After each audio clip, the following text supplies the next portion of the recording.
Hello, everybody, and welcome to another edition of Tunnel Vision, a show brought to you by USCFootball.com. For the first time since March, I'm glad to say I'm your host, Keely, joined by Ryan Abraham and remotely Shotgun Spratling. We have a fun show for you guys today. We're going to talk about Ryan's interview with Craig Naivar, USC's safety coach. Ryan, it was a good time, right? Yeah, it was fun. He's a great, he's so fun to talk to, so gregarious, just the infectious personality. So he was a lot of fun. Get some interesting insights of what the team is doing right now. He's living in a little 600 square foot apartment by himself. He's about as socially distant as you could get. So, but yeah, he was fun to talk to. Very nice. We'll talk about that. We'll talk about some interesting oddities that are happening in fall college football world, just in the sense of USC is ranked in the AP poll, but they're not playing. So we'll get into that. And then roster management. What is USC going to do now that the NCAA has granted another year of eligibility? How does that look going forward? Ryan, you and I kind of got into it on the Peristyle podcast, but we'll bring Shotgun into the mix this time. And of course, you can call us 512-4-TUNNEL. Looking forward to your calls. I'm back in the saddle, so we can you can ask your questions to Ryan this time or Shotgun. And then, of course, tweet at us, #TunnelVision. We'll put your comments on the screen. And like always, wherever you're watching, I believe we are live on all three platforms, Periscope, Facebook, and YouTube. So I will be monitoring your comments and putting them on the screen. Guys, we're semi-back to the normal swing of things. It's pretty exciting.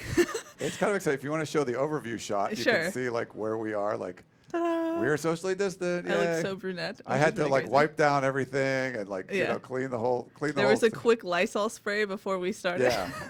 So we do what we can. Yeah, it's interesting times. It's kind of like it's normal, but not really. Another sign that it's kind of normal. There was college football on Saturday. Did you guys watch it at all? I did not. Did you? Did you watch the Shotgun?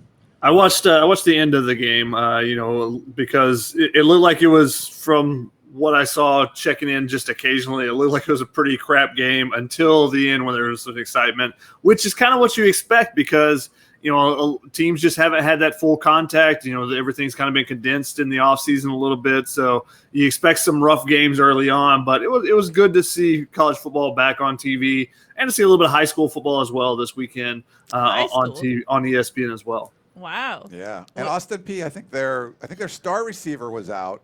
And I believe there was one of the teams lost like all their long snappers or something. There was some little hiccups, but it was actually college football. There was family and friends in the stands watching. So apparently it can be done. We'll see going forward. I don't know.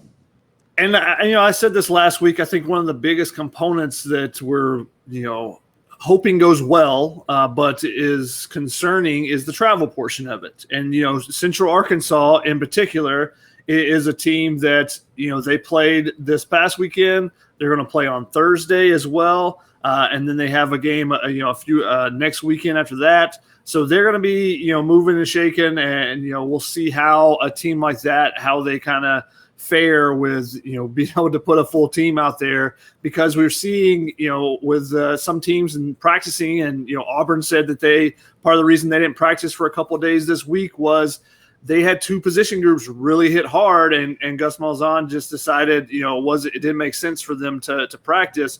So if you have an outbreak with a certain position group, how's that going to go for your team if you go into Saturday and you only have a couple of guys out, but they're key guys at key positions, or they're at the same position, and you're out of backups or something at a certain position?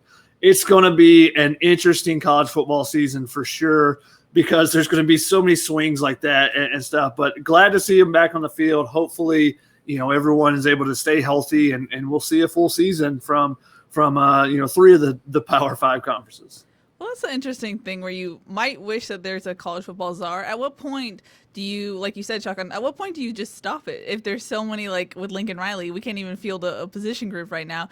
At what point should there be like a uniform, hey, you have too many COVID cases, maybe let's put a pause on things? Do you think there needs to be a uniform rule at all? I mean, I don't know at this point. You're talking about, these are conferences that want to go through with it. There's going to be some hiccups. If it's maybe all your long snappers are gone or your star wide receiver's out, those are things you can endure. But if it's your entire offensive line that's, testing positive, you're not going to be able to endure that. So I feel like you have to have some flexibility. And what we saw when the Pac-12 came out with their schedule, there was going to be flexibility as far as moving things, bye weeks syncing up and things like that. I think that's where it would come into play, where you had 5 cases going into a game, you could still play, but some of your key players might be out. But if you lose your whole offensive line, you're like, okay, we can't play this game. Then that's one of your flexibility weeks, and you move it till later on. I feel like where there's a will, there's a way, and they're going to figure out a way to make this work. I really didn't think just a couple weeks ago that they were going to be able to play college football, and now it's like I kind of think they will, and I think the flexibility built into these schedules is going to help. I know, there is an Czar. Could there be a thing where Alabama's got like 25 cases, but they still have enough to field a team and they do it anyway? And you say, well, that's probably not a great idea. As long as they can, have the players go out there and safely compete, and you can, field all the positions and things like that. I think they're probably going to keep going through with it. I mean, it might. I think it's going to take something drastic to stop one of these football games. But moving a date is fine. But if trying to like stop the whole for a month or something, that might be a little more difficult for these guys to do. And it's going to be interesting is who has that call, because if I'm a head coach and I'm on the hot seat and I've got, one position, I got 5 guys and it's my 5 offensive linemen. We got to find a way to reschedule this game. We got to move it. We can't play. If I'm if I'm an athletic director or a school president or something, and it's 5 cases and, we've established that that's okay, then I'm saying push through because we need that revenue from the TV deal. So who's making that final call? Is it going to be the person who's motivated by money? And it's going to be somebody who's motivated by money, but yes. Which person is it going to be that's motivated by the money? Yeah. So it might come down to the conference commissioners where you're making a case, like it's Nick Saban, you're like, hey guys, our whole offensive line is out. Could we delay? This is early in the season. Can we delay this game until the bye week or whatever? And then, Mike Slive or whoever would say, okay, here's what we're going to do. I would guess it would have to come down to the conference commissioners for these things. Mike Slive, huh? You going back? I'm sorry. Oh, Mike, he's not. Sorry. Greg Sankey, the SEC commissioner. Yeah. So it'll be interesting to see how those things play out because, unfortunately, we're going to see those things. You're seeing it in the practices and stuff. So it's unfathomable that they'll make it through with no one, having some kind of outbreak or having to try to be creative. And that's the thing. And that's the thing that's been impressive about some of these conferences is they're being creative. Everyone here has had to make adjustments to whether the schedule because USC would have been playing Alabama this past weekend. Some people we would have been in Texas instead. There's already been those adjustments. There's been adjustments to the schedule. There's been adjustments to when teams started camps. There's been adjustments to practicing. There's been a ton of adjustments, and whoever's the most malleable can adapt the best is gonna have a leg up. It's gonna be a competitive advantage to how well you can adjust to situations. So there's gonna be competitive advantages that are created by cases and who can play and who can't. But who can adjust to those is gonna be a big part of how the season plays out, I think. Yeah. And that's something that Mateo on YouTube said. He said there are a lot of incentives for coaches to delay tests and results until after they play the harder games. Hope that doesn't happen. Now, this might be something you guys already talked about. I was getting settled in here. But, I mean, could a coach be like, you know what, we can't play because we have too many cases, but not really say it, and in reality they just don't want to play LSU or something like that? Could there be some wiggle room for some funny business to happen? I mean, it's college football. There's probably going to be some gamesmanship. That's why I said it. When we saw everyone kind of back down to the conference level, because this was the unprecedented things were going on, it basically became like every conference for themselves. They'll do their own things. So I think it's going to come down to the conference level where the conference commissioners, maybe there's some sort of committee, a competition committee or whatever, they figure out, they assess what's going on, they talk to each team. Are you fit to play or are you not fit to play? If it's kind of an excuse-based thing, like, oh, we're missing a one wide receiver, it's like, too bad, get out there and play. I think it would come down to like the conference commissioners. And that's really where the power is right now. So that's going to be the highest level. There's not going to be a czar. There's not someone making all the calls. But there will be some kind of loose connection between, the SEC, the ACC, and the Big 12. As far as those are the teams that are going to be ranked every week, those are the teams that are going to be eligible for the college football playoff. I think it would come down to in each conference, if they're not going to have a team that has to shut things down, you're probably going to push forward. If the ACC can keep going and the SEC has like a couple teams, they need to shut it down, I would think the ACC is still going to play. So we might see some people drop off like it's an endurance race and there'd be people just not finishing. I don't know. But at this point, if you can play, it looks like these teams are going to go out there and play. They're going to do whatever they can to get out there on the field. And every game that goes by that we see and it works and it's successful. And, my thoughts, we talked about this before, I think the biggest threat to spread the virus is going to be more on inside the teams where you're in your locker room, all the, internally. If you're playing a competitive game against somebody else, maybe the travel thing, like Shotgun said, would be a factor. But to me, my guess is the viral load's not going to be enough, even though you're playing football or you're tackling and stuff. You're not going to be in close contact with those people for very long. It's a few seconds at a time. I'm no expert, but my guess would be it's not going to be as dangerous as just really having 100 guys in the same room for meetings and things like that. So we'll see. But every step along the way, you get a little closer, you get a little more confident. And you're like, this could work. And I was in the Keely camp for a while. I definitely didn't think it would, but let's hope she's, super wrong again. Super wrong, not just wrong. Now, speaking of which, there were reports that came out this week about the Big Ten, and now one of their plans that they're looking at is coming back during Thanksgiving. Now, we don't know how true that is, but what does it say if you're saying that you're canceling it and then you're coming back on Thanksgiving? It just doesn't, and I guess the way that Kevin Warren has handled this, it doesn't really breed the sense that you have things under control, especially when you have parents protesting at the same time.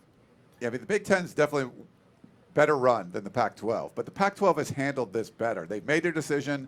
They came out with their schedule earlier. They were the first to come out with the schedule, even though they followed the Big Ten's announcement for a day or so later for going conference only.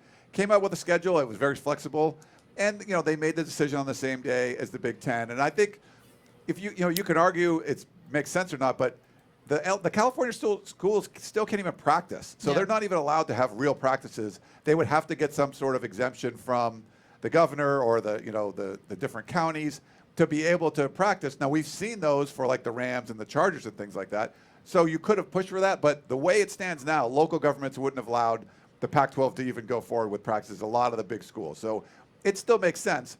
And they're not backing off on that. They did take a little step, a little too far maybe, to say basketball was going to be delayed too. Now they're sort of backing off that. I don't see them backing off football, but the Big Ten came out with their schedule and then like a few days later canceled the season. So that didn't look really good. Yeah. And then you have all the parent revolt, and now you might, maybe we'll start a little earlier than we thought. That's good though. I mean, I think you need to make decisions based on what you're seeing out there. If you project, hey, we can't play, that's what our scientists are saying, and then you see a bunch of people playing, and I think you have to reevaluate your decision. Like, well, they're playing.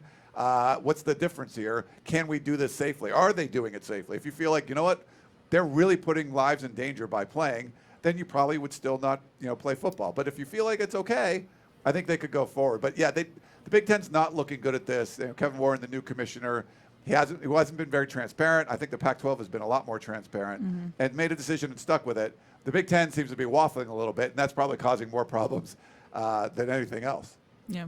And look, the optics don't look good for the Big Ten, but again, I think we should cut some people some slack. These are some huge decisions. The transparency is the biggest issue I have with the Big Ten, and the fact that they're not on the same page. You got people, you got presidents, ADs asking, wait, what was there a vote? Does this? And them not even knowing, like they should be on the same page. They should have come to this decision as a group and made that decision. But the fact that they're now considering another option, I don't have a problem with that. I know a lot of people were like, Thanksgiving, what? How are you going to do this? What does that even matter? Why would you do that? How's it going to play into a potential championship? You're not going to be playing for a championship. But it's such a unique year that I think you look and see, hey, is this a viable option? If we start on Thanksgiving, does that mean, hey, now we can play two extra games or 4 extra games to what we were initially considering in January or February, because they're talking about how it's going to have to be a shortened season because of the potential of playing the 2021 season afterwards? Then if you say, okay, well, we can go from 6 games to 10 games if we start Thanksgiving and we think that's going to be viable, then I understand doing it, and if you're not playing for the national championship, it's unfortunate, but you're trying to get those games in because of the money that is affecting all these programs and the losses that they're taking. So I don't hate on them for doing that, but the transparency issue is a big thing, and them not being on the same page, that's a much bigger concern in the Big Ten than which is surprising when you're being compared to the Pac-12, and the Pac-12's leadership is out in front of this, when the Pac-12 just laid off 90-something people, or laid off and furloughed 90-something people. So when you're below the Pac-12 when it comes to this, and they're doing these type of things, then you're probably not doing something right. Yeah. No. Hey, real quick, Keely. Sure. So I pulled up Periscope on my phone. So we're live on 3 platforms: Periscope, YouTube, and Facebook. Keely has Facebook and YouTube up on her screen. She can put the questions up there. I have Periscope up, so if you're on that and you want to put a comment, I can read that one. But usually when I was hosting, I wasn't able to do all of that. So now we can kind of split up the duties a little bit. And we are taking the phone calls too. Yes. 512-4-tunnel, if you want to call it. Yes. Now, something that Mike Bone talked about when the Pac-12 made its decision was he liked that the one good thing, I guess, was that there was certainty. Like, you knew, okay, January 1st, at the very least, is when things could get started. But now we've seen the Pac-12 and Big Ten have kind of been in lockstep. Is there certainty now? Could the Pac-12 follow? There were reports about, like Chuck said, the basketball maybe coming back prior to January 1st. Do we expect if the Big Ten moves, the Pac-12 will move as well? I think the Pac-12 is going to stick to their guns, and it's really because right now there's so many restrictions. I think it's going to take a couple of months for the California restrictions to kind of back off, and then if you feel like the SEC is working, the ACC is working, the Big 12 is working, they're able to play games. There's not any games that have to be, I guess furloughed or delayed or whatever and pushed back. Then I think you can go through with the plan and say, all right, here's the restrictions in California. We can talk to the governor. We try to get those eased so these teams can start practicing, and come up with a plan to have fall camp in December. So you could at least be ready to start a season in January and get a shortened 6-game division-only season, and make a deal with the Big Ten that our champion will play your champion, even if we start a month later than you guys do or whatever. I feel like the Pac-12 is going to be more about, if you can get things working, start your real fall camp stuff in the late in the year, but you wouldn't start competitions until after the 1st. I think for basketball, they might do it a little bit early. I just think for football, they pushed it out. I don't see them do anything else except coming up with a plan where they could be ready to get going as early as possible. It's a free year because of those eligibility issues. The NCAA passed the mandate or whatever it is. So it basically, your eligibility won't count for 2020 if you play or not. So it's sort of like 6 free developmental games that would take the place of a spring football, give the guys an opportunity to put some tape, show some NFL, for the potential NFL guys, they would have a chance to play some games before the combine and before the NFL draft. I think that does make sense. I don't see them moving it up to like a Thanksgiving thing, but saying, hey, we're going to start practice and get ready to play games in the beginning of the year, I think that would make some sense.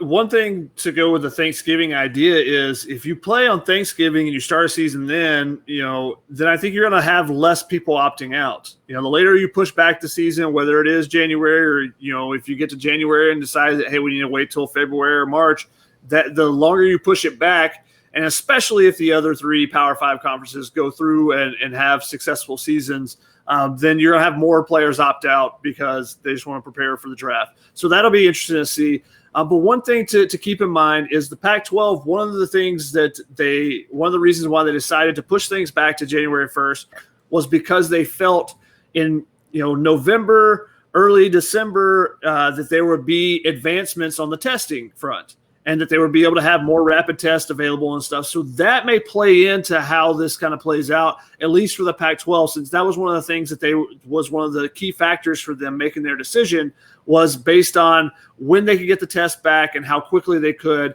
And if the rapid tests have come quicker, then that might lead to a decision being made to move the season up a little bit quicker. And so you're looking at the factors that were in play at the time and what they were considering, and what was part of the main considerations of why they made a decision. And if there are changes to that, with this one had already been slated, hey, we think by late November, early December, we'll have a change there. Well, if that change comes a little earlier, maybe you see some changes to the schedule there, including the potential of basketball playing when everyone else is potentially going to start between, the conversation right now is that college basketball will start between Thanksgiving and Christmas sometime in there. Yeah. And I think that's going to be a big factor. Do they know more about some of the heart issues? I know there's been some articles that were sort of debunking that paper about, the myocarditis and stuff like that. But also, you're going to have a proof of concept out there. You're projecting things like, if you're developing this, prototype automobile or something, and you're coming up with it, and you're like, I think it's going to run this fast. I think it's going to. Well, after you build it and you run it a few times, you're like, oh, that's actually going to work. Like, no, I think you need to put the tires this far apart. Well, you put them this far apart, and it actually goes faster. They're like, okay, well, that actually works. You see Alabama play LSU, you're like, okay, well, that actually worked. So that's going to be a huge data point in this, where you're not projecting anymore. You're actually seeing this car run. So you're seeing the cars run in those other conferences. You're like, hey, I think my car can run. So you don't have to be, it's not going to be in this theoretical world anymore. There's actually going to be football being played. And if not, then you feel better in your decision. But if there is, then you're like, okay, we made a decision to delay, but we know we could at least start practicing and have some kind of spring season and feel better about it because we saw football being played across the country.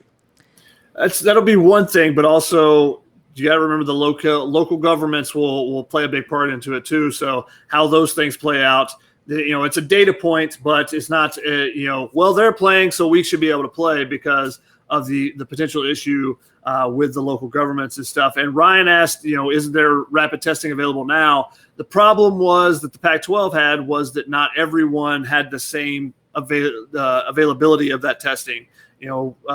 Arizona, the Arizona president, who is a heart surgeon, said that their school was fully ready to be able to have, rapid testing done within a day type of thing, but other schools in the Pac-12 weren't. So has everyone else caught up? Are the financials there to have that type of testing? Those are the questions that play into that, because everyone needs to be able to have that in the Pac-12 for the Pac-12 to be able to, to push forward with it.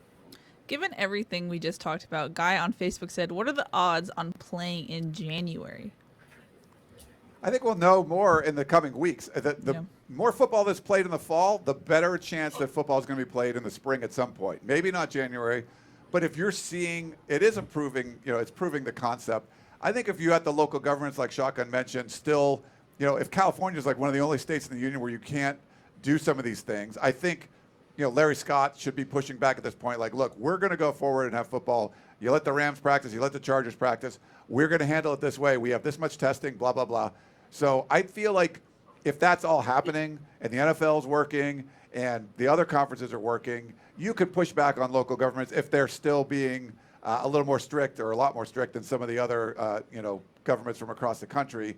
I think you can push back on all that. So the more football that's played in the next few weeks, the better chance for me that you're going to have football in the spring, probably in January.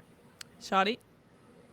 Yeah, I think that you're looking at January. It's something that is going to be, I think it's looking more and more viable that the Pac-12 will play in January versus, when they made that decision, it was like, oh, will they even be able to play in January? Yeah. I think it looks like it's more viable as long as you see the local government starts, relaxing some of the restrictions that allow the teams to practice and eventually have full padded practices, those type things. As long as that happens, then yes, I think it's a true viability there, and I think that the Pac-12 will play. I don't see them, even if they move things up, they're still going to be playing in January. I don't know if the season will start in January, but I think that playing is becoming much more viable there.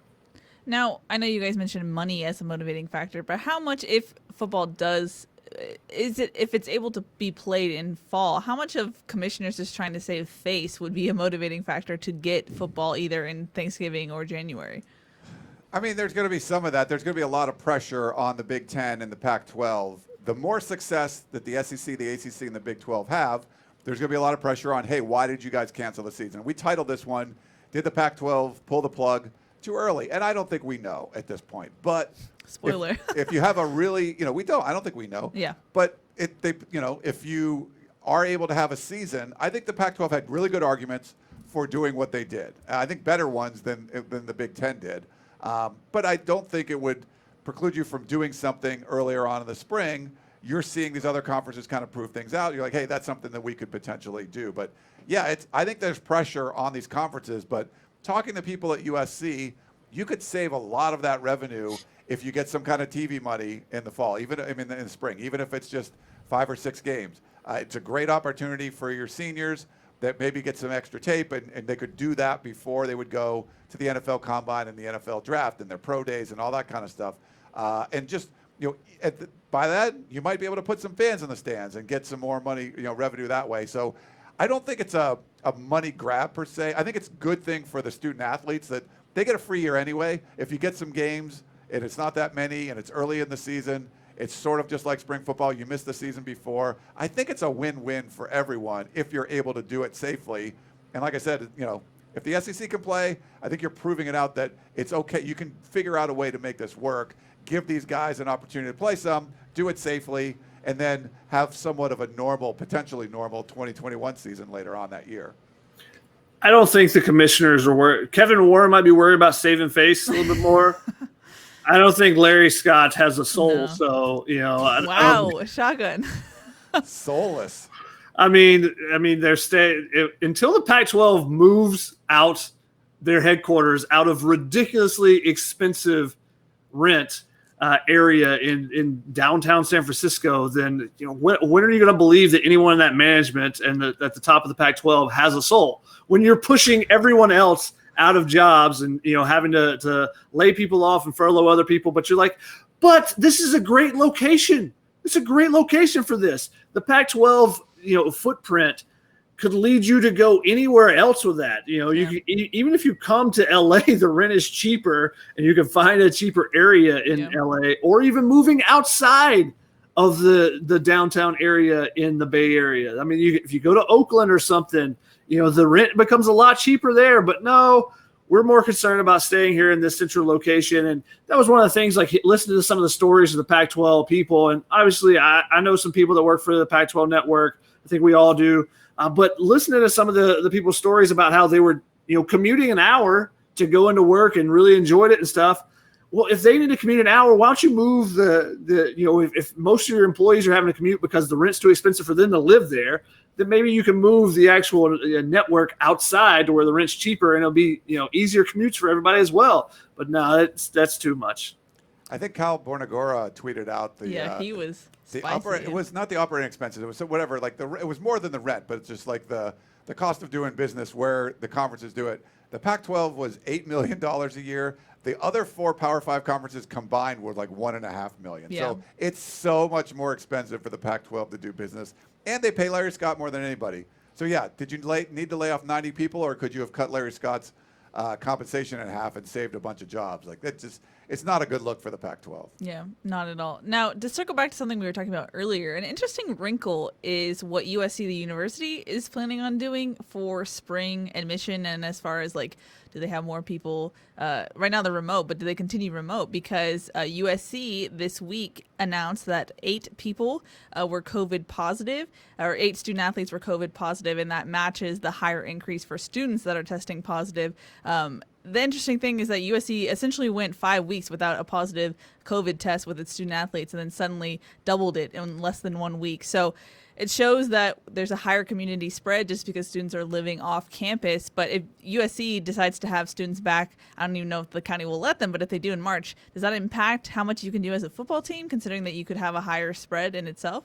No, I think it does. And you mentioned it, Keely. This was an off-campus thing. There's not students on campus, but they were, guys living off campus. And they end up bringing it into their little, somewhat bubble that way. But yeah, if there's more students back on campus, I think there's more of a chance for some sort of community spread. But I think the USC athletic department's done a really good job so far.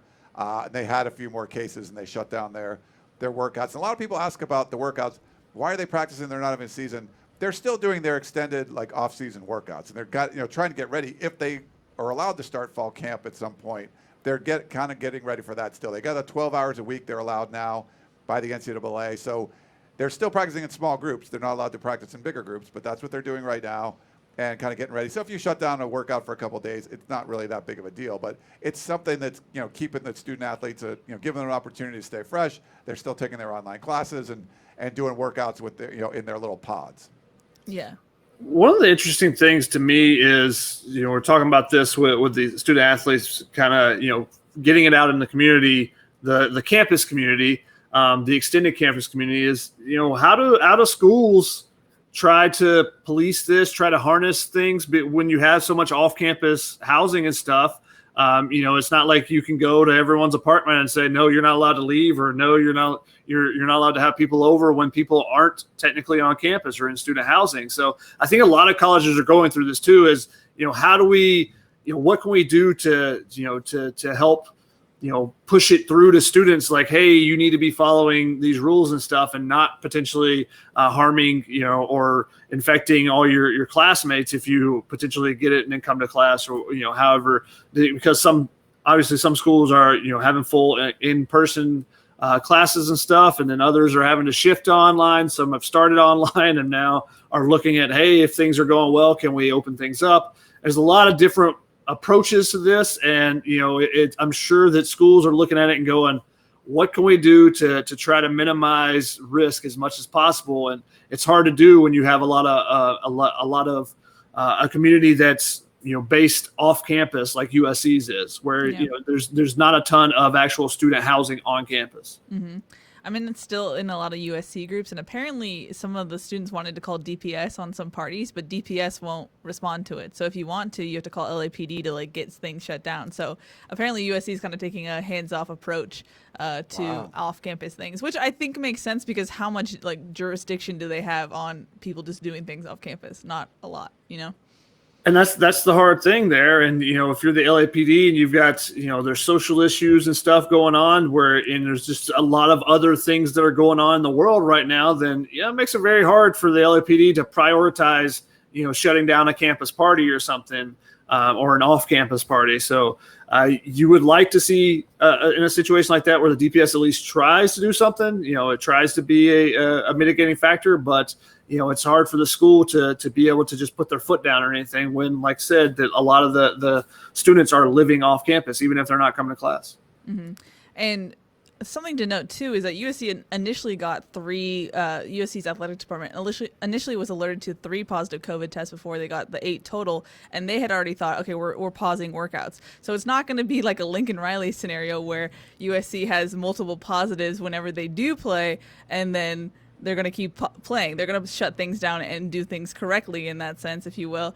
So even if there is a season or whatnot, it's going to be dicey as to, can you contain the spread? And if there is, can USC even continue on? So things to think about. But we had a question on Facebook about, is there a concern or issue if there's both a spring or fall season in 2021?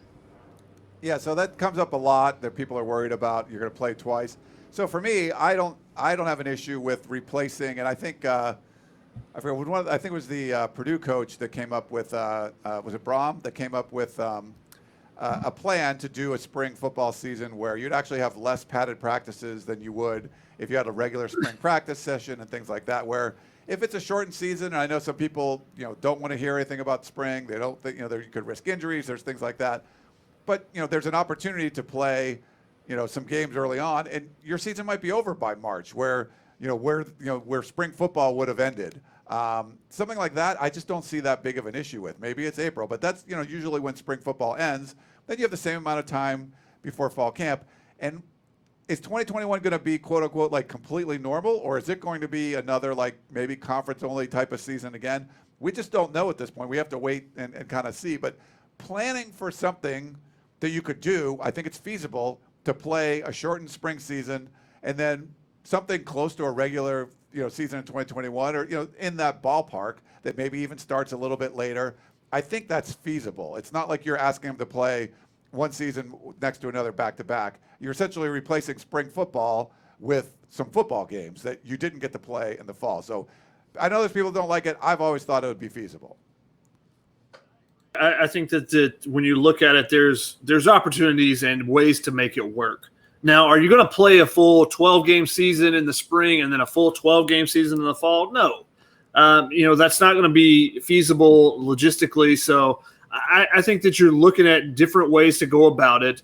And just like Ryan said, you're replacing spring practice. If you cut down the amount of fall camp practices that you would normally have, you can end up having, I think it was the proposal you were talking about, I think it was Jeff Brom, that there would be actually less padded contact periods in 2021 with 2 seasons than there would normally be in a year when you have a spring practice and a fall season, because they're going to cut out some of the fall camp practices beforehand. You're obviously cutting out the spring practices as well. So there's different ways to go about it, and I think they can definitely make it work. Now, the question is, when can you start in this, for a spring season?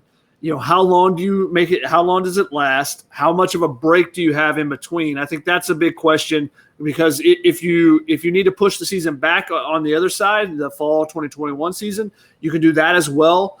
So I think those are things that would have to be worked out. But I think it's feasible.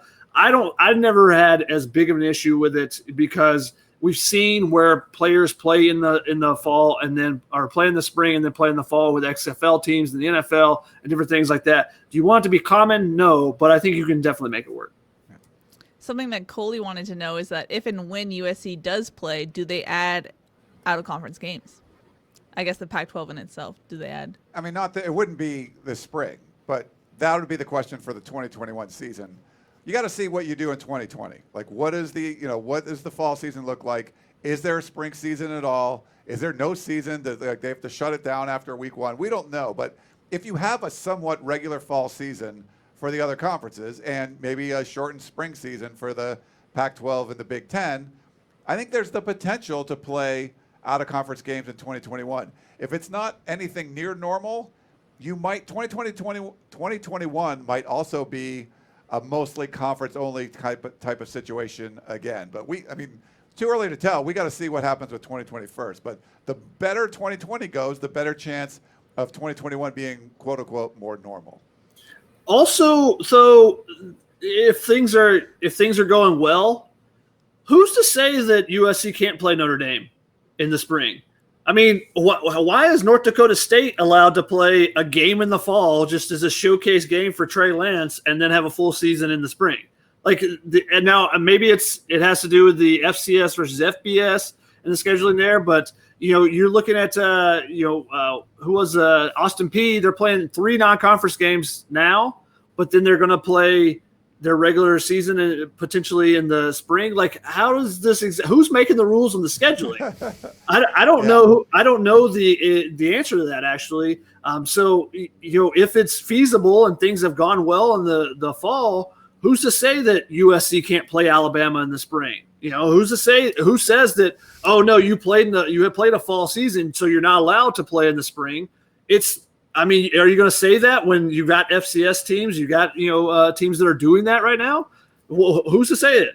I don't know the rules on it, and I don't know who's going to make who's going to establish no, that's not allowed, and yes, that is allowed. Yeah. If you remember the last pandemic in 1918, actually, do. There was none of us do, but they did have some teams played Are we 5 sure? games. Are we sure that Dan Weber doesn't? He might have. Dan might have been around. No, but they had weird, some teams played 8 games and some teams played 3. Shotgun mentioned Austin Peay's playing some. Who knows? You could get creative that you play a division game. You play just the division games and then maybe, you know what? Alabama wants to play. Let's do a, after the season game with Alabama. Who knows? I mean, you have to be flexible in all this. So the people are just no, you can't do it that way. You don't know. You're trying to do whatever you can. What's best, and not just for money, but for the student athletes too. And if they don't want to play in the spring, they can easily opt out. But I know there's a lot of football players that would love the opportunity to get out there and showcase themselves if they can do it in a safe way. Yes, you're risking injury, but you're always doing that. You just have to try to be flexible. And I think, that's what the Pac-12 is going to have to do going forward. They've handled this pretty well so far. I know there's comments about you can't even practice. You're right.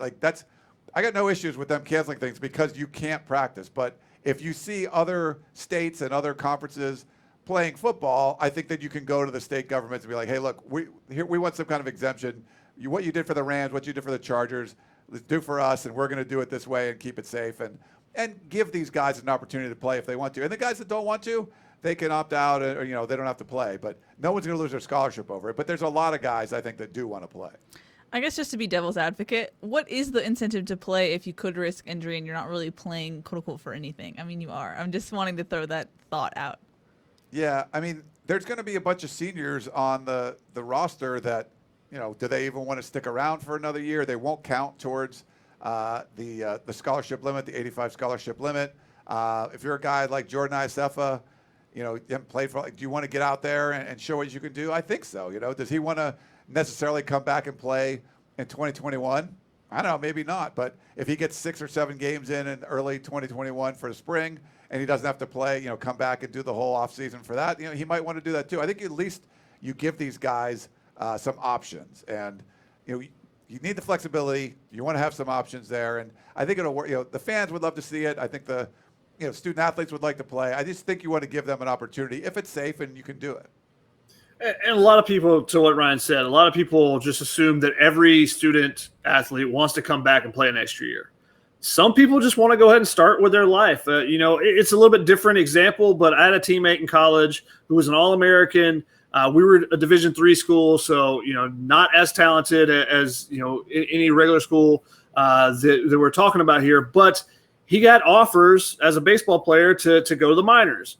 And he decided in his mind, he said, in 5 years, do I think I can make it to the majors? No. Well, I'd rather start on my actual career and get into coaching rather than go and spend a couple of years and waste a couple of years of my life playing minor league baseball. It'd be a great experience, but I would much rather start on my actual career. So if you're looking at someone like a Frank Martin, so Frank Martin obviously has not played at USC. He's played a couple of snaps. Maybe he decides coming back and, if I don't see that I'm starting, if I don't see that there is a path for me to start the extra season as a senior, maybe I'd rather just go ahead and get started on my career and, whatever his career is. And you've seen that this is a question that happens a lot of times with walk-ons. Coaches will say, hey, we can bring you back. We can't offer you that scholarship again, or we don't have room. Do you want to come back? We would like to have you because you've been great on special teams and different things for us. Coach, no, I got to go ahead. I can't spend the money. I just got to go ahead and, get started with my life. I've got my real estate license or whatever it may be already. I want to go ahead and start working towards that and working towards my career, my family, and different things there. So it's not a given that everyone wants to come back. So that's just a thought that came up when Ryan's comment, but you just got to remember that not everyone's thoughts are the same. It's not, not everyone is all about ball all the time. There's other things to being a student athlete, including being a student and, getting that degree and working towards your next profession. Yeah. Danny on Facebook wanted to know, have the Pac-12 schools lost confidence in Larry Scott? Any chance they dump him? I mean, his contract's up in 2 years, and I think the athletic directors had lost confidence in him for quite a while.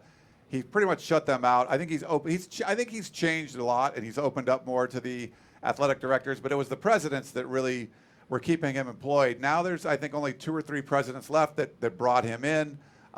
There's a lot more criticism of him, and they tried to do some things to bring better stories about the Pac-12 to light. And it's the really good journalists that are covering the Pac-12 have been very critical of Larry Scott, and there's valid reasons for that. So I don't think there's a lot of confidence there.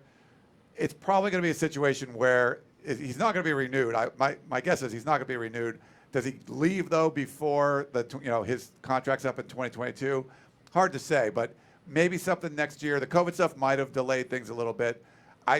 My guess is they're going to be actively looking for a new commissioner, and they saw what happened with Kevin Warren, and that wasn't a great start. Do you want Larry Scott to sort of get through the COVID stuff and then replace him after that? Because that's no fun for anyone to come in and start that. So I think it might be one of the situations let him go through this quicksand, and then when you get to the end, maybe replace him there. But I don't think he's coming back. Shotgun, do you have any more hot takes? No, I mean, I think that their confidence is waning, and the question is, with the new TV deal, you would like to have someone in place and let them get started on negotiating that TV deal. And it's right when Larry Scott's contract is going to be up, when you would want to be having those conversations. So Yes. It's not great timing for the Pac-12 there. So maybe they start looking at some other options even sooner than when his contract expires. Yeah, the 2024 is when the TV thing, and that's the big one. And like Shotgun said, that's like a 2-year out thing. You got to be really working on it. They tried to do some equity sale stuff. That didn't work. USC, UCLA both said, pound sand. We're not going to like sign away our lifetime TV rights so you can sell some, $1 billion worth of equity for whatever. So that didn't work. So I think, yes, 2021 would probably be a good time to get a new commissioner coming in, because then you get a little bit of a head start on that 2024 TV deal, which is huge. I mean, it's really huge for the future of the conference. They have to not be as far behind as they are, because by that year, they're going to be really far behind these other conferences. Just a friendly reminder, our phone line is open, 512-4-TUNNEL. Oh, yeah. We had a question from Oscar who says, do you think the universities can require athletes to sign a waiver to play sports? Would USC be playing football? Can they even ask athletes to sign waivers to play? Both Congress and the NCAA said no. Yeah. So that's not a thing. Ixnay on the Aver way. No waiver, Yes. yeah. You can't So the whole idea here is that schools there would be some athletes and parents that would willingly do this, and some schools that would say, yeah, schools definitely would say, if it was ethical, they would say, yeah, let's do that. Let's figure out a way. That way we're not liable for everything. But the big question is, it's an ethical question. It's like, is making students sign away a waiver, a medical waiver so they waive their rights. That's where the big issue comes around. And the NCAA just went ahead and just put a nix to it initially and said, no, we're not going to allow this at all. And then I think, like Keely said, that the Congress also was like, no, that's not something we're going to allow. Yeah. Coley had an interesting question or thought. He said, if for some reason everything was perfect now and you could go ahead and play football in the Pac-12, how long would it realistically take for a team to be football ready, quote unquote, to play a game? I think most of the good thing that the workouts have continued are they're sort of in a mode where they could be ready to start fall camp within a week or so. So I think you'd be a month out. Like if everything was okay and you're like, all right, you're allowed to have full-on practices, you can share a football, you can lift weights indoors, like all things that people at USC can't do right now. I think they could be ready for fall camp in like a week or two, because they've been doing these workouts. So I feel like they're ready. They've done the stuff to work up to get to fall camp, and they would have an opportunity to do that. Now, did they get to do a whole bunch of like 7-on-7 and those summer workout things that they normally do? No, they didn't get to do all that stuff. But there's some work that was being done. I feel like you could turn this around pretty quickly, and if you wanted to say, have a game on, if it's October 1st or September 1st, could you have a game by October 1st? I think you could do something like that if everything was cleared to practice and stuff right away. You could start fall camp, be done in a month, and have games, in my opinion. Yeah, you're still going to need that month, but still there's still going to be concerns. Yeah. People are like, oh, well, they're still working out. Baseball players still worked out, and look at how many injuries you've had in the MLB because you've changed the schedule of what they're normally used to. Yes. And baseball, I think, is more difficult to be thrown off schedule with your off-season training and stuff, just because arms are more delicate, I would say.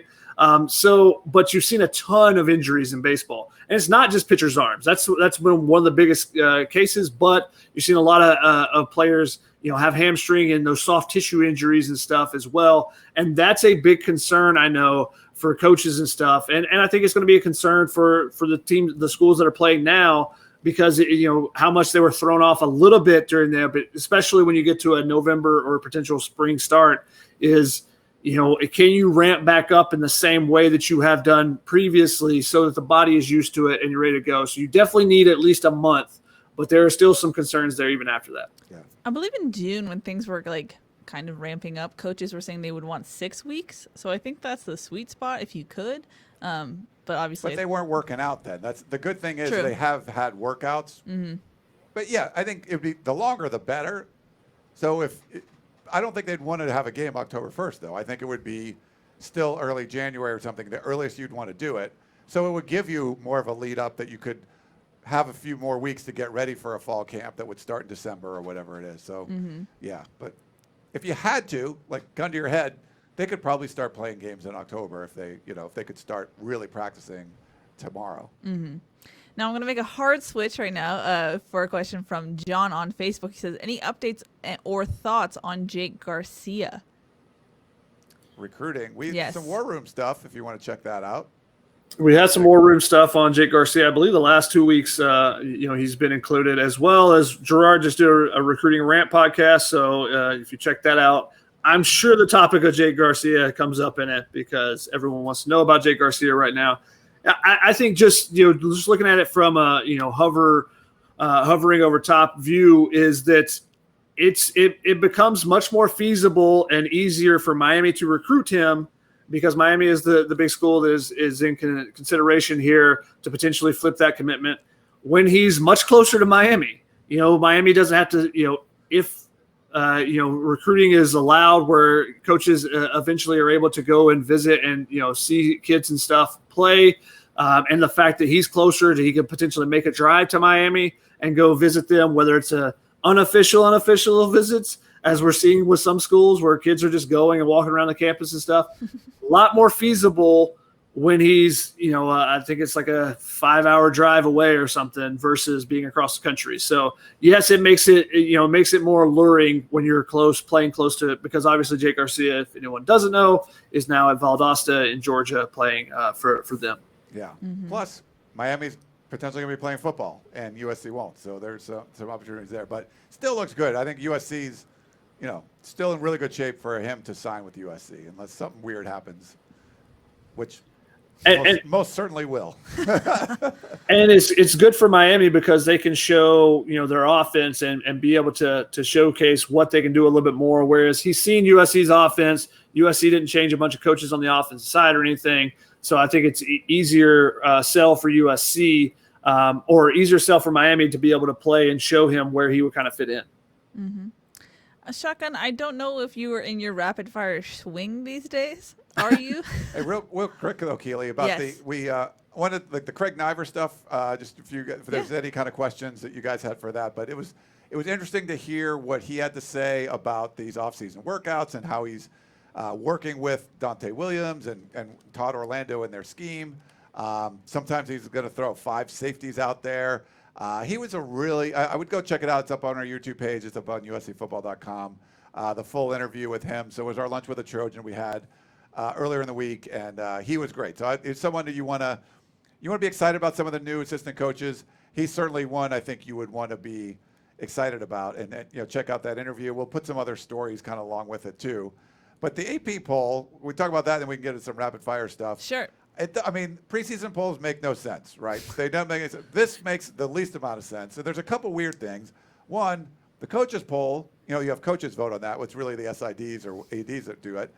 They're only going to let the coaches that are going to be playing in the fall vote for the coaches poll, which you could argue should be the exact opposite. You would want the coaches that have way more free time that could watch all the games and would do it in an impartial way.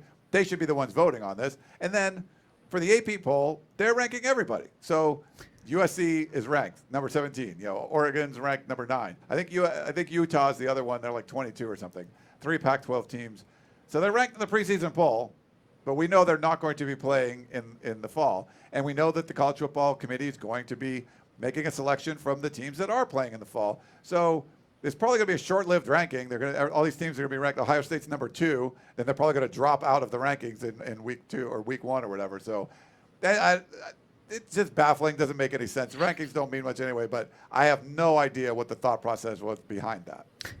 The rankings mean something. The AP poll may not, but there's some BCS rankings that come out later, or college football playoff rankings that mean something.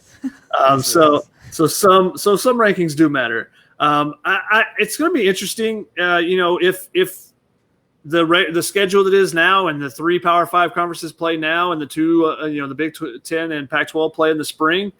Do you then have an AP poll after both those seasons? Do you have 2 separate polls? You could do a lot of different things, and it's going to be interesting to see how things just play out that way. And if one conference is only able to get 6 games in and the other conferences get in 10. How does that play into it? I think it'll be similar to, we brought up the 1918 season when, you had the influenza pandemic. They did different things like that. You just have to weigh all those factors when you're trying to make these rankings. And again, the rankings don't matter that much because inevitably someone like Ole Miss or Mississippi State gets ranked and move all the way up with Dak Prescott. They move up in the top 5 and you go, no, they're not really a top 5 team. Just because they're in the SEC doesn't make them a top 5 team because they win 2 games.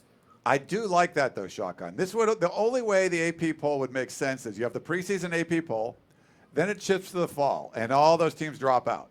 But then in the spring, there's like an AP poll that basically includes like the Big Ten and the Pac-12, and maybe some, Boise State could be in there. There could be some Out West schools. And then they do a mold, they merge the 2 polls together. So then you can argue like, wait, was Ohio State really number 1 or should it have been LSU or whatever it is? I think that would be kind of fun to have a poll in the fall, a poll in the spring, and then merge them together if that's what ends up happening. Yeah, my suggestion would be you do a top 10 instead of a top 25 for each of the fall and spring, and then at the end you could do a combined one. Because you always talk about, this team hasn't played anybody. Well, now they're really not playing anybody when you're talking about Ohio State. And if Clemson takes a loss, do you go, well, Ohio State wouldn't have taken a loss yet, so they should be number 1, even though they haven't played any games. Yeah. Interesting. We have a question from Dave Rice who says, if the Pac-12 began games in January, would early enrollees at USC be allowed to play and or practice such that in games under current NCAA rules? So I don't think the NCAA rules cover that because this is such a weird scenario. You're normally not playing games in that situation. I think it would have to be some sort of NCAA ruling that would come down on that. Because they're allowing, it's essentially like you're putting the 2020 class and 2021 class together. They're all going to come in, and it's going to be this huge freshman class. I think the ones that can early enroll, I think they probably would be allowed to play at that point. But I don't think it falls under, my understanding, it doesn't really fall under any current NCAA rule because you normally don't have games starting then.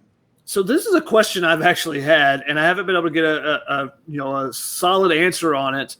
But I think that if that happens, playing in the spring could become a recruiting tool for some high-end 2020 athletes because the thought process is, especially with basketball players, is, hey, you want to get to campus as soon as you can so you can get through school and start your NBA clock or you start your professional clock sooner. Now, there's the bigger question with, just the physicality of football and players being ready earlier. But if you're a Corey Foreman or a JT Tuimoloau, then those type players are physically already ready. Yeah. So if they say, hey, you have to be 3 years out of high school, why would I not want to go and play in the spring and then potentially play in the fall? And then I'm out by 2022 and I'm going into the NFL draft a year earlier than I would normally. Yeah. If you're that high-end, top-end guy, I think that then becomes a recruiting tool for for the Big Ten and for the Pac-12 if that's the case. And I think now I don't know, the NCAA may make some adjustments to it, but DJ Uiagalelei was able to practice with Clemson while they were going through their national championship run or attempt last year during the practices leading up to the LSU game because he early enrolled and they were already, he was out there and he was a scout team quarterback mimicking, Joe Burrow and stuff. So how are you going to tell other athletes, well, this guy practiced last year and was eligible to practice and stuff with them. Now, maybe they're only allowed to practice. Maybe, there could be different things, but even then I would rather be practicing with a full schedule on the books rather than only having a spring camp like, the other conferences will be. So this could turn into being a recruiting advantage for the Big Ten and Pac-12 if that is the case with some of those high-end players. Yeah. Mateo wanted to know, how are trophies and awards going to work? Another question. all over the place. It's hard to say. We talked about this, I think, last week, just talking about the potential of the Heisman. Mm-hmm. I mean, the Heisman is obviously the most well-known, prestigious trophy in college football, and it's run by a trust. And they have a big thing every year. They get all the former winners together in New York for the presentation and everything. I think they're going to want to have that again. And if that means moving it to March or April or whatever to be able to have that, June or July, whatever, then I think they would do that to be able to still have their presentation and all that. If it looks like it's not going to be feasible even then, then maybe they do it in December. So a lot of question marks there that it's just an unprecedented season that we don't really know the answers to. Yeah, I'm a Heisman voter. They haven't sent us any information on that yet. Usually they keep you well informed. I don't think they know, and I think it's going to be every award's going to be different. The Lott Trophy, like there are all these committees that vote for these awards. They might wait until after all the games are played. We're assuming there's going to be some sort of spring season that you could compare it against. If not, then they'll just do something after the fall. If there's going to be some kind of spring season, then decisions are going to have to be made. Do we want to delay this award until later on, or it's a shorter season? We're not going to consider those players from those teams. We just don't know at this point. But there's all of that stuff is on the table. Mm-hmm. And like All-American teams and stuff like that, those type things play into it as well. I would just rather see a spring All-American team and a fall All-American team instead of doing 3 teams like you do normally for the AP. You just do one first team for each season or something like that. Who knows? There's going to be a lot of things that are going to be weird, but and we hope that it's weird because that means that the football is actually played. Yeah, sure, that's a good point. Oscar said, "Can you see SC breaking away from the Pac-12 and going independent? Is this even a possibility or a good idea for USC?" Ryan, this is your expertise here. I mean, I think it's something you have to consider. Mike Bone, when we had him on the show, was like, all options have got to be on the table. But there's, what's happening right now? USC has to get their house in order. I mean, they can't even have a season right now. That's just sort of like the last thing that's going to be on your mind. It's something you want to keep in the back of your mind somewhere. But they have to fix their own house first. They have to make them, USC football more valuable, and it's not the national brand that it was before. And I think this is a season that they could have done that. 2020 was looking pretty good, and now it's potentially gone. And I don't think they'd have the same kind of opportunities to play in Alabama and in Notre Dame. I think it's something you would have to look at. It wouldn't happen until 2024 when the television contract is up. But if USC can kind of get its ducks in order and get the new athletic department gets everything working, then we put yourself in an opportunity where that's at least a bargaining chip when they're doing the television negotiations. Do you want to make as much money as Oregon State, or do you want to say we want to keep our own tier 3 rights like like Texas and Oklahoma does, and they make all this extra money from that? Something that would separate you from the rest of the Pac-12 that you would give more opportunities for revenue. And if not, then you could say, okay, well, we're going to look at joining the Big 12. We're going to look at going independent. But I think USC has to kind of take care of their own business first, put yourself in an opportunity where it's more of a valuable asset again, and then when they come to the table in the negotiation, maybe the Pac-12 says, you're getting X much more than these other schools because you bring in more television dollars, or they say, no, you're going to get the exact equal share. Then USC has some kind of bargaining chip, like, well, we're going to look around and explore other options. And they might be good options, they might not, but I think it's something you have to at least consider. And the good thing, when we talked to Mike Bone originally, he was like, all things are going to be on the table. They have to do what's best for USC. Mm-hmm.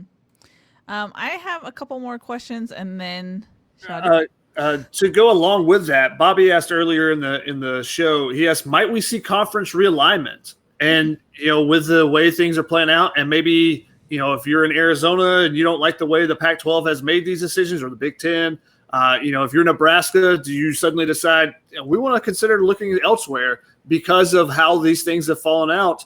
And that's the case. Anytime that there is a big situation like this, that there can be people that change their minds about where they are in their realm of being, I guess.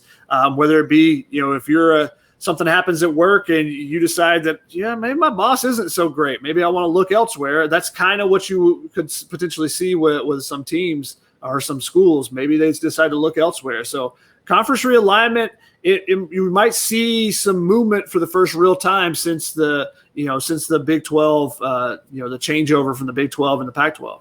Yeah, we've already seen it. Notre Dame's in the ACC this year, so we've seen them join a conference. But I think there's that potential, and it depends on how all of the chips fall after this complete mess, right? This is a mess of a season. It's a mess of a year. Everything's crazy. What happens? Who does it work for? Who thrives? Who doesn't? Who's hurt more by this?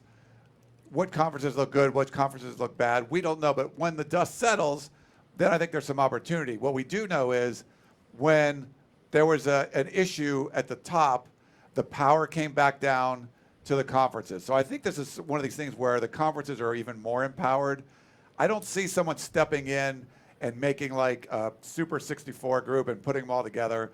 I don't think all the different fiefdoms of the conferences want to give up the power right now, but they could get a little power hungry and they could go after like, oh, we want USC and UCLA to join our conference, and maybe you get some plays like that. Now again, the TV rights are all signed away till 2024, but you get the ball rolling and say, hey, this is what we're going to do. We're going to be able to sign this new TV deal with these new teams, and it's going to be a 16-team super conference or whatever. I think that's potentially going to be on the table. And for the last question, I mean, USC needs to, the more valuable USC is, the more viable, they are as a national power, the more leverage they'll have in any of those kind of negotiations. If it's like a game of musical chairs, like USC has a good shot at getting a chair. I mean, it's USC. If you're Oregon State, you might be worried about you're running around, there's no chair for you.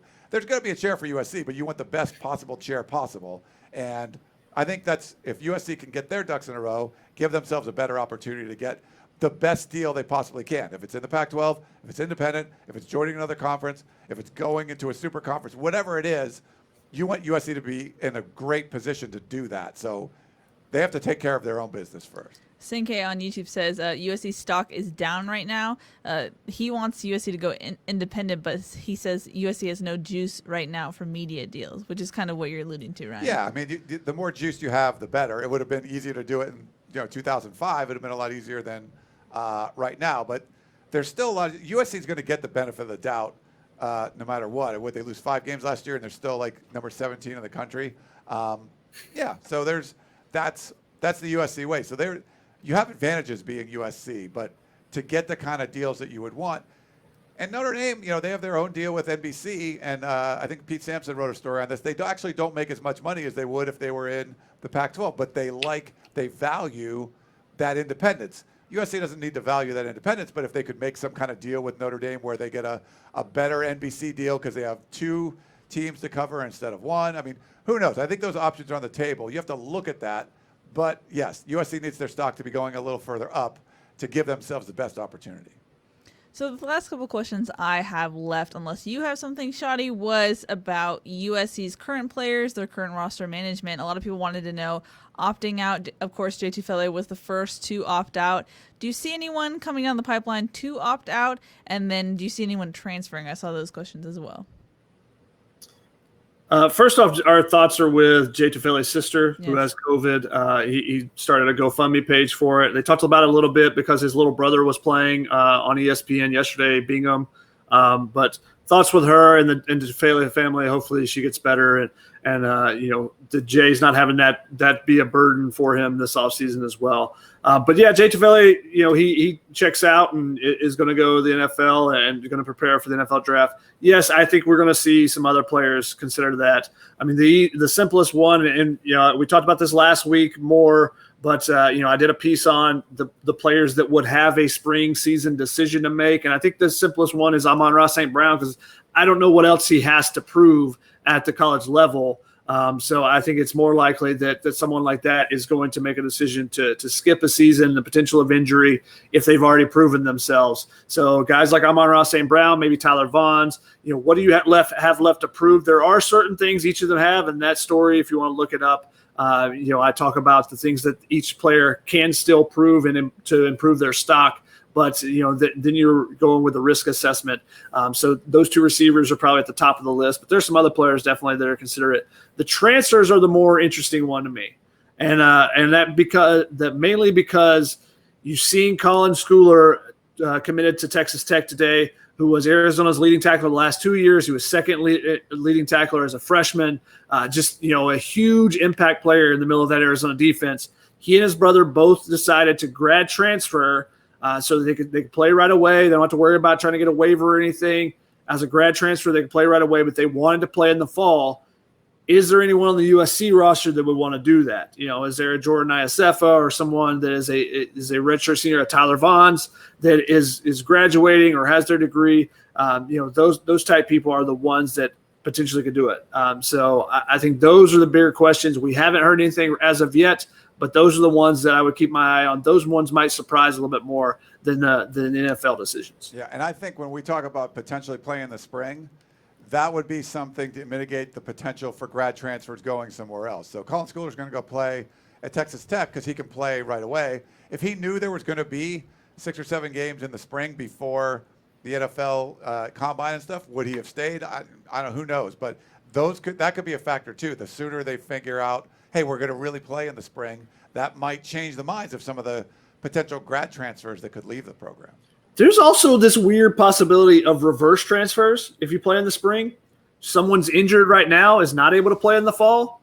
Maybe they want to play in the spring. They want to get that, that opportunity to play this season.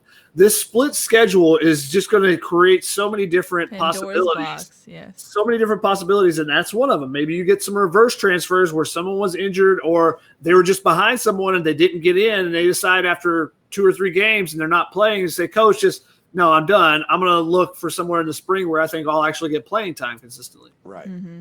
So who knows? It's going to be fun, interesting, weird season. Yeah. We have to make the most fun out of this as we possibly can because, 2020 sucks, right? It's just no one likes it. No one's like, oh, 2020 is awesome. It sucks. But there could be some cool stuff that comes from it. So we have to kind of keep our options open and see what happens. Mm-hmm.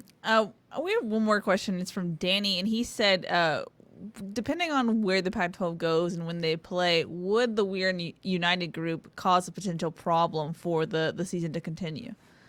It's sort of been a forgotten thing at this point, right? Just because, yes. So that's when it first came out. That's my initial thought was, you're worried like, hey, we're not going to play the season. We were looking at a season not being played anyway, so it's sort of like it's going to be strange, but at least it gives you some more opportunity to address some of the concerns that were there, and see. And I feel like when it became part of the whole, we want to play movement, they all kind of joined together. If the SEC and the ACC and the Big 12 are playing, I don't think the We Are United people are going to be like, well, since they joined that movement and those guys are playing, they want to get the discussions going. And I think that's stuff like that was happening. So I just don't feel like it's going to be something that's going to threaten the season. There's so many other big threats for the season. I think if they can get through those, they probably won't have to worry about that. Is my guess. They're having those discussions now, and they're being able to have those conversations with the athletic directors and Larry Scott and stuff. So the things can be worked out before it becomes an issue in a season, but it's still to be determined. What exactly do they want? Those type things are things. It felt like it was really rushed with their decision because they wanted to get it out. Now that there had been a schedule announced, and then suddenly there was a kind of a diversion of the We Want to Play versus We Are United. They came together. There was a lot of different moving parts in that, so it's hard to say exactly where that is going to be when a season is actually played. I believe, working with our intern, I believe we have a caller. Not fully sure. So, guys, any final thoughts? Shotgun, was there any rapid fire before? I did have a couple. Do we want to do that before? Go for it right now, yeah. We do have a caller. Do you want me to? Oh. Let's go to Ryan. Okay. Let's go to rapid fire right now, Shotgun. Okay. Scott asked earlier in the show, what are your thoughts on the impact that this has on the 2021 and 2022 recruits? I think California kids are going to be even more enticed by the conferences that are playing. I think it's going to be an interesting debate. I think, if there's still not visits, that makes it harder for, if the SEC suddenly can get on-campus visits and the Pac-12 in the state of California still is not having those, I think that has a much bigger impact than a school playing now versus a school playing in the spring. Maybe it's easier for California kids to watch games now because their season isn't going to be till the spring. So maybe that gives them more flexibility to pay attention to schools and stuff that are playing right now. But I think there is going to be some impact on it. I don't know that it's going to be a huge impact there because the bigger impact is going to be on rosters and roster sizes and where people think that they're going to be able to find some playing time with the fact that everyone's going to have an extra year of eligibility. Yeah. Alrighty. Any other rapid fire, Shotty? Beck asked, do coaches still get paid? Yes. Coaches and Pac-12 commissioners are still being paid exorbitant amounts. Coley had a question. Are USC players allowed to meet off campus and work with each other as in the QB and receivers, what they were doing basically before they got to campus? I haven't seen anyone posting these on their social media, but you can't say it's not allowed, right? They potentially could say it's not allowed. I don't think that's something that they would promote. I'm guessing some of that stuff has been going on. I went to like a private high school workout with some coaches and some, prospects and stuff going out there, but they're not, highly publicized things. So I would be shocked if you're not seeing some of that going on. But is it really allowed? Are they, there's rules about sharing the same football and stuff, and they'd have to wear gloves and have to sanitize it all the time and stuff. I don't know. So because of the rules, they might not. I don't think they'd be saying anything about it, and it could be questionable if you're allowed to do that or not, according to the local health standards. And last thing, Coley asked something about Duke playing, Notre Dame. Will we be happy that it's college football or a bit bitter? More interesting, he said, would the team watch to compare and plan? And it made me think it's going to be interesting, and I hope that we get it, where there's some snarky social media about players talking, from the Big Ten and from the Pac-12. Like, man, I'd be locking that guy down right now because they're able to watch more games now, because normally players aren't able to watch games because, you go into a Saturday yourself, and even if you're playing at 7:30 p.m., your day is basically, you're locked in trying to focus on your game. You may watch a couple others, but now guys are going to have their popcorn out, and, there are going to be some people sipping tea and whatnot. So I'm hoping for some snark on Twitter and stuff. Or, Michael Hutchings or Chris Hawkins used to call plays. Like, they watched so much film they knew. Maybe there'll be some play sharing of like, oh, we studied. This was the, some inside scoop would be fun, If there's not football, at least get some commentary. I like it. Yeah. Alrighty, I think that's going to wrap it up. We kept having a prank caller call in. That's why I shut it down, Ryan. Oh, sorry. No, you're good. But first show back in the studio, I think it went all right. Thanks to everybody for watching. Any final thoughts, guys, before we wrap this puppy up? Keely's back. I got to see you in person for the first time in like 6 months. It was crazy. I was like, Ryan, it's you in person, 3D. She doesn't want to be anywhere near me, but we're like, that's okay, but it was good to see you in person. And same to you, sir. So this is a little more normal. We don't have Keely in the Matrix, with her I know. internet. That's one less thing to worry about. That was nice. But this is cool too, like being on this side. People want you to be the host and not me have to do all that stuff. So I can just talk, and I don't have to do all those things, too. Do your Ryan thing. I do the Ryan thing. That's where you're best, yes. Yeah. Shotty, any final thoughts? It's going to be interesting when, we had one game this week. Now as the games start progressing and we see more teams playing, is there going to be are there going to be roadblocks that come up? And again, I think that's the big question, is the travel there. When teams are staying in hotels and stuff, much easier to limit and bubble on campus for the football players than when you're going on the road and, potentially wanting to get that late night Taco Bell or whatever, but the night before a game, whatever it may be. Does someone catch it and there become some issues there? So we'll see. Hopefully it doesn't. Hopefully things go off flawless. That's what we're hoping for. And then if that's the case, then maybe that means that we'll see the Big Ten and the Pac-12 a little bit sooner than we anticipated. Yep. Yeah. Exactly. Dave S. says smash that like button, and we agree. Wherever you are, put Smash a like, subscribe, favorite, whatever your platform says to do that's positive. Please do that. Helps us out. We have like 275 people live on YouTube right now. It's crazy. Thanks to everybody watching. We appreciate it. We love talking football with you guys. But that's going to wrap it up. That's Shotgun. That's Ryan. I'm Keely. We'll see y'all next week.